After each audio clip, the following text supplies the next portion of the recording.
All right, let's jump right in. Today, we are diving deep into the mind of one of history's absolute giants, Aristotle. He's called the father of political science for a reason, and we're going to find out why his ideas from way back then still, pop up in our world today. And this quote right here, it tells you almost everything you need to know about him. See, his teacher, Plato, was all about these perfect abstract ideas.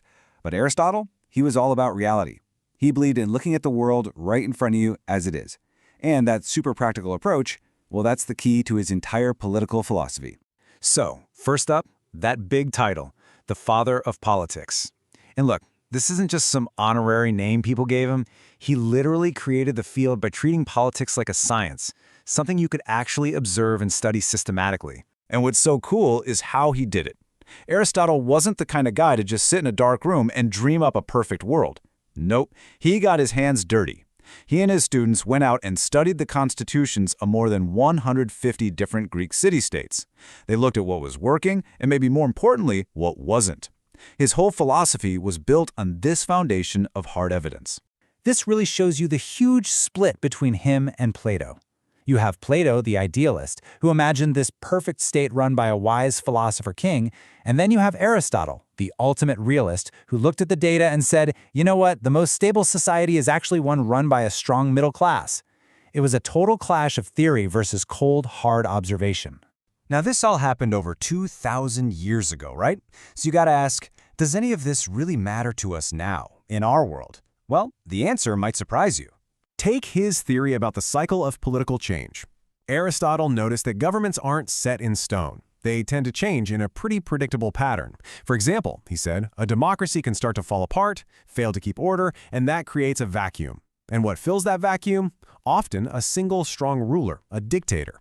The source material for this explainer actually points to instances of martial law in Pakistan as a modern-day example of this exact cycle playing out. So this brings us to one of his most basic ideas. Why do we even have states? Why do we live in countries and societies? For Aristotle, the answer was actually pretty simple, and it all starts with our own human nature. He had this famous phrase. He called man a political animal. What he meant was, we're social creatures at our core. We're just not built to live alone. In his mind, any being that could exist completely on its own, without any community, well, that being wasn't really human. It was either something less, a beast, or something more, a god. And for him, society it naturally builds up in these logical steps. It all starts with the family, right? That's what takes care of our basic needs for survival. Then families come together to form villages. But the final and most important step is the state. Because for Aristotle, the state is the only thing that allows us to go beyond just surviving and actually achieve a good life, a life of real meaning and purpose. Now, this idea of a good life, it wasn't just a political thing for him. It was totally connected to his ideas about ethics, which leads us straight to his concept of the golden mean. So the key thing to get here is this. Aristotle believed that being excellent, being virtuous, isn't about going to extremes. It's about finding a balance. It's that perfect middle ground between two bad habits, having too little of something and having way too much of it. The classic example makes this super clear. Think about it. On one extreme, you've got cowardice. That's a lack of bravery. On the other extreme, you have rashness. That's way too much bravery, to the point of being reckless. The virtue, that perfect middle path, the golden mean, is courage. It's about having the right amount of bravery, for the right reason, at the right time. A pretty practical guide for life, huh?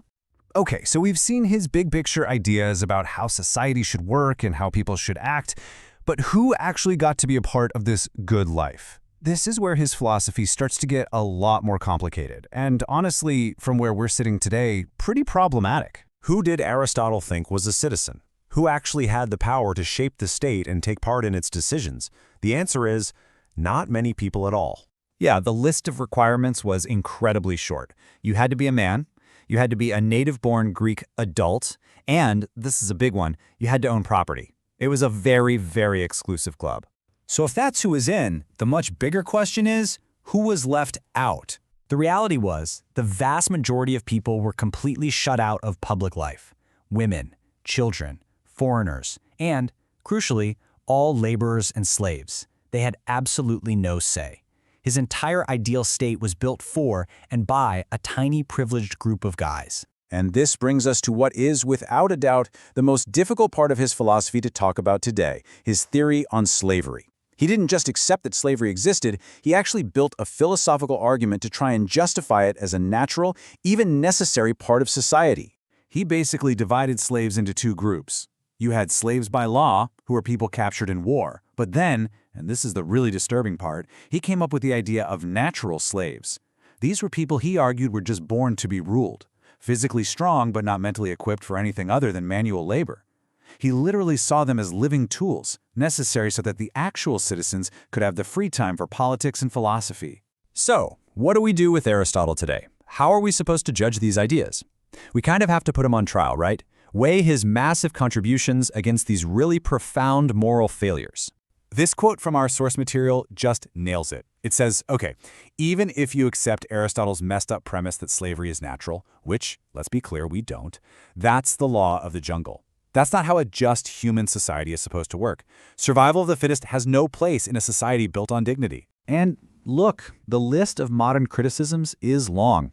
His justification of slavery is just morally wrong, full stop. His exclusion of women from public life was a huge, damaging mistake.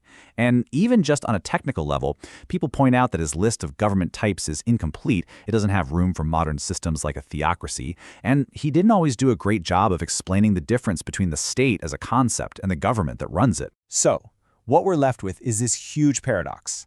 On the one hand, Aristotle basically invented political science. He gave us the tools and the language to study how we govern ourselves. But the foundation he built it on, it was based on ideas of exclusion and inequality that we find completely unacceptable today. And that leaves us with one last, pretty challenging question to think about. It's easy for us to criticize Aristotle for building his perfect state on a foundation of exclusion. But it forces us to turn that question around and look at ourselves. How have we built our societies, and who might still be getting left out today? It's a question his flawed, complicated legacy demands we keep asking.